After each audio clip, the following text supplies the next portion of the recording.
तो आज की इस वीडियो में हम लोग देखेंगे 5 टॉप प्रोग्रामिंग लैंग्वेजेस को जो आपको सीखनी चाहिए अभी करंटली, जो आपको आगे हेल्प करेंगे एंड साथ में उनका लर्निंग पाथ वगैरह सब कुछ देखेंगे।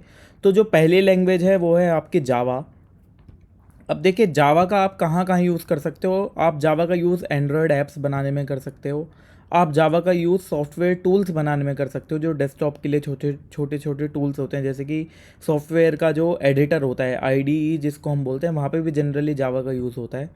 देन आप स्प्रिंग बूट का यूज़ कर सकते हो माइक्रो सर्विसेज बनाने के लिए। माइक्रो सर्विस क्या होता है कि आपका जो सर्वर है उसकी अलग अलग छोटी छोटी आपने सर्विस बना के डिप्लॉय कर रखी हैं, उसको बोलते हैं हम लोग माइक्रो सर्विस। देन यहाँ पर जो एवरेज पैकेज रहता है एक जावा वाले डेवलपर का, वो जनरली 3 से 4.5 लाख का रहता है। जावा की अब थोड़ी सी डिमांड कम होती हुई दिख रही है जब से कॉटलिन लैंग्वेज का भी यूज़ होने लगा एंड्रॉयड ऐप डेवलपमेंट में, और दूसरी साइड से क्रॉस प्लेटफॉर्म ऐप डेवलपमेंट भी आ गया, यानी कि बिना जावा और कॉटलिन के भी आप ऐप बना सकते हो, वो भी एंड्रॉयड iOS एक साथ। तो तब से जावा के ऊपर ट्रेंडिंग में काफ़ी असर दिखा है। अब यहाँ पर बात करते हैं कि लर्निंग पाथ क्या होना चाहिए। सबसे पहले आप सीखिए कोर जावा, जिसको सीखने में आपको लगभग 1 से 1.5 महीना लगेगा। फिर उसके बाद आपको यहाँ पे सीखनी चाहिए जावा की टेस्टिंग, जिसको सीखने में आपको लगभग 1 महीना लग सकता है। अब देखिए ये जो टेस्टिंग वाला पार्ट है ये थोड़ा सा बोरिंग लगता है कुछ लोगों को, और मतलब कि ये बहुत ज़्यादा एसेंशियल नहीं है, तो उस पार्ट को आप एज अ ऑप्शनल लेके चल सकते हो एक बार को।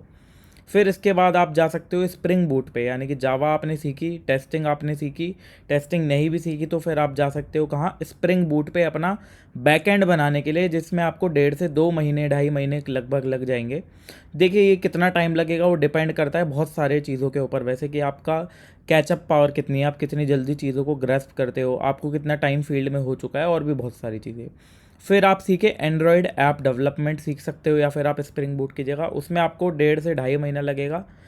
अब यहाँ पर देखिए आप तीसरी चीज़ और कर सकते हो, वो क्या है, डेस्कटॉप ऐप्स आप बनाना सीख सकते हो यूजिंग जावा। यस, जावा का यूज़ करके आप डेस्कटॉप ऐप्स और गेम्स भी बना सकते हो, या फिर सॉफ्टवेयर टूल्स, वो सारी चीज़ें आप यहाँ पे कर सकते हो। इसमें भी आपको 1.5 से 2.5 महीना लगेगा। अब आप ऐसा भी कर सकते हो कि पहले आपने एंड्रॉयड ऐप डेवलपमेंट सीखी, फिर आप डेस्कटॉप ऐप सीखने चले गए, या फिर आपने स्प्रिंग बूट सीखा फिर आप डेस्कटॉप ऐप सीखने चले गए, या फिर एंड्रॉयड ऐप सीखने के बाद आप स्प्रिंग सीखने चले गए, या स्प्रिंग सीखने के बाद आप एंड्रॉयड ऐप सीखने चले गए। तो इस तरीके से आप कर सकते हो। लेकिन जब भी आप इस तरीके से शिफ्ट करोगे, मतलब आपने एक फ्रेमवर्क सीखा, आपने एंड्रॉयड सीखा, अब आपका मन है डेस्कटॉप ऐप सीखने का या फिर स्प्रिंग सीखने का, या आपने स्प्रिंग सीखा अब आपका मन है एंड्रॉयड सीखने का या डेस्कटॉप सीखने का, तो हमेशा ध्यान रखें शिफ्ट करने से पहले कि जो चीज़ आपने ऑलरेडी सीखी है, जैसे कि मान लो आपने एंड्रॉयड डेवलपमेंट सीखा, कम से कम 4 से 6 महीना उस फील्ड में पहले बिताओ, पहले उसको अच्छे से एक्सप्लोर करो। जब 4 6 महीना उसमें काम करते हुए हो जाए तब आप सोचो इस बारे में कि हाँ अब मुझे कुछ नया सीखना चाहिए, अब मैं स्प्रिंग सीखता हूँ, या फिर अब मैं डेस्कटॉप ऐप डेवलपमेंट के लिए चीज़ें सीखता हूँ। ये नहीं कि आपने एक चीज़ सीखी एंड्रॉयड ऐप डेवलपमेंट, 2 महीना में काम कर रहा है, नहीं चलो स्प्रिंग सीखते हैं, ऐसे नहीं करना। फिर यहाँ पे चौथी लैंग्वेज की मैं बात करता हूँ, तो फोर्थ नंबर पे है यहाँ पे स्विफ्ट। तो स्विफ्ट का बेसिकली जो यूज़ इंडिया में सबसे ज़्यादा हैवीली होता है वो iOS ऐप बनाने के लिए ही होता है। और यहाँ पर देखिए iOS ऐप के बिना भी स्विफ्ट के बिना भी iOS ऐप आपकी बन सकती है, लेकिन फिर भी आपको स्विफ्ट क्यों सीखनी है जब स्विफ्ट के बिना भी आपका काम हो जाएगा। तो देखिए कुछ चीज़ें ऐसी हैं जो कि iOS के अंदर आप तभी कर सकते हो जब आपको स्विफ्ट लैंग्वेज आती है, यानी कि जो क्रॉस प्लेटफॉर्म डेवलपमेंट के फ्रेमवर्क्स हैं, यानी कि कुछ ऐसी चीज़ें जिससे आप iOS ऐप एंड्रॉयड एक साथ बना सकते हो, वहाँ पर कुछ उसकी लिमिटेशंस होती हैं, तो इसलिए आपके लिए स्विफ्ट अच्छा प्लेटफॉर्म है। बट यहाँ पर एक छोटी सी प्रॉब्लम क्या है, स्विफ्ट के लिए एक बैरियर है, वो क्या है कि आपको मैक ओएस चाहिए, मैकबुक चाहिए या फिर मैक का पीसी चाहिए, तभी आप यहाँ पे iOS ऐप को बना सकते हो। तो ये एक रीज़न है जिसका फ़ायदा भी ये होता है, क्योंकि डेवलपर की जो अगर आप जावा के कंपैरिजन में बात करो तो स्विफ्ट के डेवलपर बहुत कम है इंडिया में, क्योंकि हर कोई अफोर्ड नहीं कर सकता स्टार्टिंग में जब वो सीखता है मैक एज अ बिगनर, तो वहाँ पर थोड़ा सा आपको एडवांटेज मिल जाता है। दूसरी चीज़, आपको स्विफ्ट और स्विफ्ट के बाद iOS ऐप बनाना, ये दोनों चीज़ें सीखने में लगभग 3 महीने से 4 महीना लगभग लग जाएगा।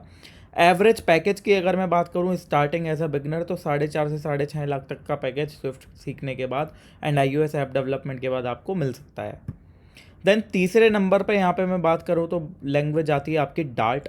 अब देखिए डार्ट को कोई पूछता भी नहीं था, डार्ट के बारे में इंडिया में आधे लोगों को पता भी नहीं था, लेकिन ये लैंग्वेज गूगल ने बनाई थी, और ये हिट होनी कब शुरू हुई, जब से इसका एक फ्रेमवर्क आया फ्लटर।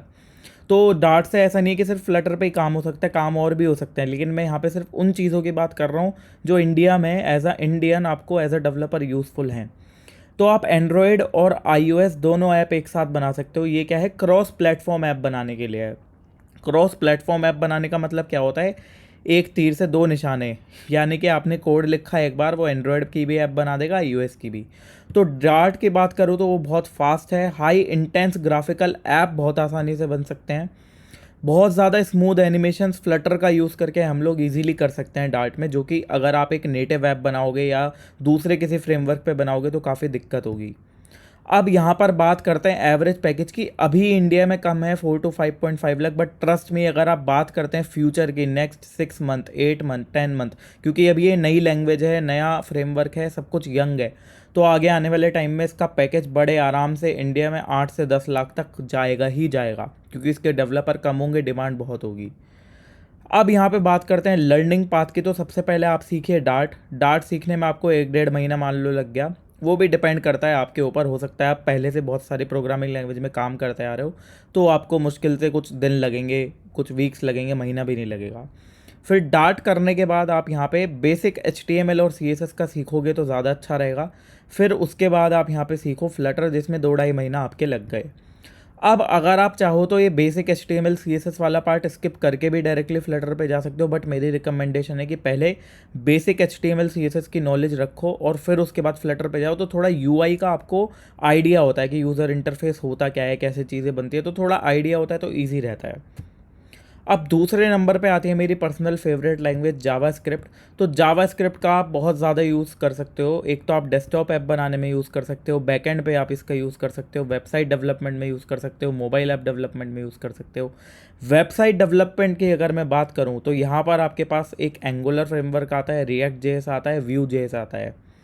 मोबाइल ऐप डेवलपमेंट की मैं बात करूँ तो आपके पास व्यू नेटिव आता है, आयनिक आता है, एंड आपके पास आता है रिएक्ट नेटिव। तो ये तीनों चीज़ें ना एक जैसी हैं, मतलब आपको अगर एंगुलर आता है तो आयनिक में टाइम नहीं लगेगा, आपको रिएक्ट जेस आता है तो रिएक्ट नेटिव में टाइम नहीं लगेगा, आपको व्यू जेस आता है तो व्यू नेटिव में टाइम नहीं लगेगा, और इसका उल्टा भी है।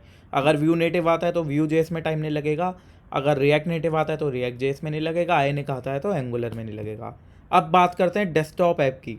तो डेस्कटॉप ऐप के लिए यहाँ पर जो कुछ फेमस फ्रेमवर्क्स हैं, मेरा पर्सनल फेवरेट तो उनमें से है आपका इलेक्ट्रॉन। अब यहाँ पर आपके पास मीटियोर ऑप्शन होता है, NW.js ऑप्शन होता है, जो कि एक अच्छे ऑप्शन से मैं उनकी बात कर रहा हूँ, जिनकी थोड़ी बहुत इंडिया में मतलब जॉब्स हैं जी। बाकी तीसरा ऑप्शन आपके पास आता है यहाँ पे इलेक्ट्रॉन। और बैकएंड के लिए आपके पास ऑप्शन रहता है सिर्फ अपना एक Node.js, बढ़िया ऑप्शन है। यहाँ पर जो एवरेज पैकेज है वो 4 लाख से 8 लाख तक आराम से जाता है। बहुत डेवलपर्स हैं ऐसे जिनको मैं जानता हूँ, जिन्होंने शुरुआत करी है, रिएक्ट नेटिव आता है उनको बस, और नॉर्मल अपनी जावास्क्रिप्ट आती है, और वो 7 8 लाख का पैकेज लेके बैठे हैं, तो बड़े आराम से इतना लग जाता है, कोई बड़ी बात है नहीं। अब बात करते हैं यहाँ पर जावास्क्रिप्ट के लर्निंग पाथ की। तो किस तरीके से आपको सीखना चाहिए। सबसे पहले आप जावास्क्रिप्ट सीखोगे, 1 डेढ़ महीना आपका गया। फिर आप HTML CSS का थोड़ा सा बेसिक नॉलेज रखो। फिर उसके बाद आप जाओ एंगुलर, व्यू या रिएक्ट में से किसी एक चूज़ करो, या तो आप एंगुलर सीखो या व्यू या रिएक्ट JS, इन तीनों में से आपने एक चीज़ चूज़ करी, उसको सीखा। फिर इसके बाद आपके पास या फिर दूसरा ऑप्शन क्या है, आप HTML CSS सीखने के बाद सीख सकते हो आयनिक, रिएक्ट नेटिव या Vue JS, sorry view native. तो इसमें भी आपका 1.5 से 2.5 महीना जाएगा। या तीसरा ऑप्शन क्या है आपके पास, जावास्क्रिप्ट के बाद आप सीखो Node.js, और Node.js में आपका 1 से 1.5 महीना जाएगा। ये थोड़ा इजी है अगर आप कंपेयर करो फ्रंट एंड वाली टेक्नोलॉजी से, जैसे एंगुलर हो गया, रिएक्ट नेटिव हो गया। फिर चौथा ऑप्शन आपके पास है कि आप HTML CSS का बेसिक सीखो, एंड HTML CSS के बेसिक के बाद आप यहाँ पे सीखो इलेक्ट्रॉन या फिर NW.js या फिर मेटियोर, और यहाँ पे आपका 1.5 से 2.5 महीना जाएगा। अगर मैं इन तीनों की बात करूँ तो इंडिया में इन तीनों में सबसे ज़्यादा जॉब इलेक्ट्रॉन की हैं।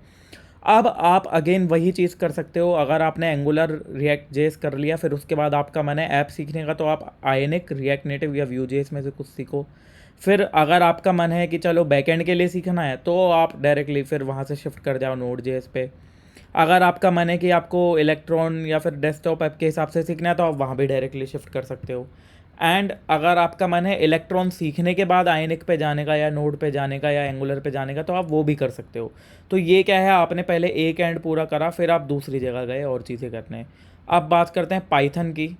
तो पाइथन का यूज़ देखिए मशीन लर्निंग एआई में होता है। इसके लिए बहुत सारी इसकी फेमस लाइब्रेरीज हैं, जैसे कि आपका TensorFlow, Keras and PyTorch.